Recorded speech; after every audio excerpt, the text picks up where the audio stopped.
आज मैं BA second year में आदर्शवाद का लास्ट टॉपिक जो है वो आपको बताऊंगी।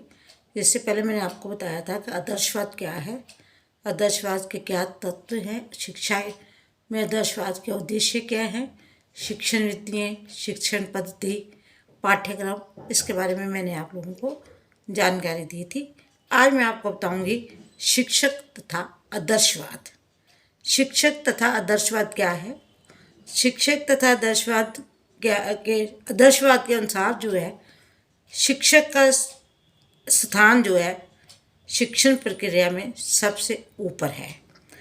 उनका कहना है कि शिक्षक जो है बालकों की जन्मजात शक्तियों का विकास करता है, कि जो उसकी आंतरिक शक्तियाँ होती हैं उनका क्या करता है, शिक्षक विकास करता है। इसलिए भारतीय आदर्शवाद में शिक्षक को सबसे ऊपर जो है स्थान दिया गया है। इसलिए इसको त्रैदेव की कहते हैं की संज्ञा देते हैं, क्योंकि त्रैदेव की संज्ञा देते हुए जो कहा गया है वह है कि गुरु ब्रह्मा, गुरु विष्णु, गुरु महेश्वरम, के गुरु जो है सबसे ऊपर है। ब्रह्मा से, विष्णु से सबसे ऊपर क्या है, कौन है, किसको स्थान दिया गया? गुरु को स्थान दिया गया है। इसी आदर्शवाद में बालक को प्राकृतिक प्राणी से सामाजिक तथा आध्यात्मिक प्राणी से परिवर्तित करने के लिए शिक्षक की बहुत अहम भूमिका होती है।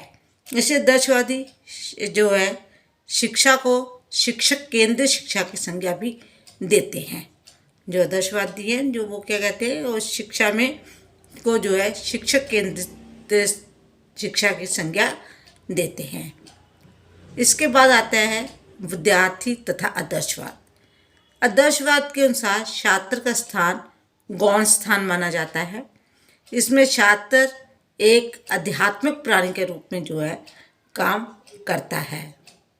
तीसरे नंबर पे है अनुशासन तथा आदर्शवाद।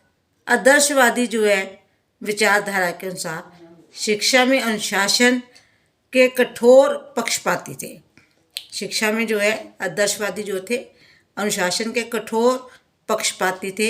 आदर्शवादी जो थे ये प्रभावकात्मक जो है अनुशासन को जो है मानते हैं। आदर्शवादियों के अनुसार नियमित स्वतंत्रता पर आधारित अनुशासन चाहते थे।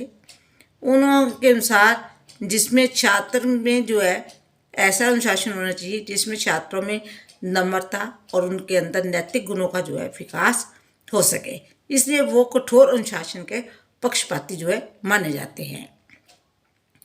इसके बाद आता है विद्यालय तथा आदर्शवाद। कहता है आदर्शवाद के अनुसार विद्यालय की भी बहुत अहम भूमिका है, क्योंकि कहते जैसा विद्यालय का वातावरण होगा वैसा ही बच्चे जो है सीखते हैं। इसलिए उनके अनुसार कि विद्यालय ही बालक को जो है नियमित शिक्षा जो है देने का कार्य करता है। इसलिए आदर्शवादियों के अनुसार विद्यालय एक सुंदर उपवन की तरह होता है। इसलिए उसमें जिसमें जो है मानवीय क्रियाओं का जो है मानवीय क्रियाएं जो है की जाती हैं। कहता है इसलिए जो है ये जो विद्यालय होता है इसमें जो है मानवीय क्रियाएं जो की जाती हैं वो परिपूर्ण स्वस्थ वातावरण के में ही होनी चाहिए।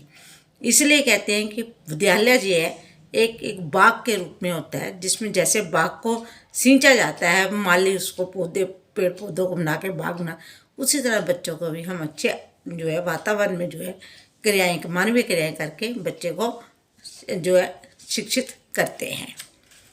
इसके बाद आता है कि कोई भी चीज़ हम जब पढ़ते हैं तो उसमें उसका मूल्यांकन आता है। हम जैसे आदर्शवाद का मूल्यांकन जो हम आदर्शवाद पढ़ रहे हैं उसका भी तो मूल्यांकन करेंगे, क्योंकि मूल्यांकन में दोनों चीज़ें आती हैं, गुण भी आते हैं और जो उसके दोष दोनों चीज़ें आती हैं। अब आदर्शवाद के जो गुण हैं वो कौन कौन से हैं कि नंबर 1 पे उद्देश्य के क्षेत्र में आदर्शवाद का महत्वपूर्ण योगदान है। नंबर 2 पे आदर्शवादी जो है शिक्षा बालकों में सत्यम शिवम सुंदरम जैसे श्रेष्ठ गुणों का जो है विकास करती है, जिससे बालकों में उत्तम चरित्र का निर्माण किया जाता है। नंबर 3 पे आदर्शवाद आत्म अनुशासन और आत्म नियंत्रण के सिद्धांतों को जो है प्रतिपादित करता है। इन सिद्धांतों का शिक्षा में महत्वपूर्ण स्थान है। नंबर 5 पे आदर्शवादी शिक्षा की प्रक्रिया में शिक्षक को महत्वपूर्ण स्थान देते हैं, इसलिए इस शिक्षा जो है शिक्षक केंद्रित मानी जाती है। दोष क्या है कि आदर्शवाद बालक में मनोवैज्ञानिक स्वरूप से व्यक्तिगत भिन्नता की उपेक्षा जो है करता है। नंबर 2 पे आदर्शवाद बालकों को गौण तथा शिक्षक को प्रमुख स्थान देता है।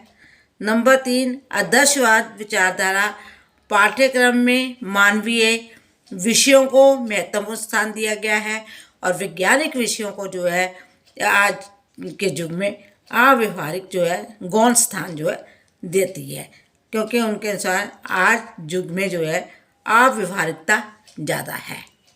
इसलिए ये था आदर्शवाद का मूल्यांकन। धन्यवाद। आज हमारा ये पूरा टॉपिक ख़त्म हो गया आदर्शवाद। इसके बाद हम नेक्स्ट टॉपिक जो शुरू करेंगे प्राकृतिकवाद।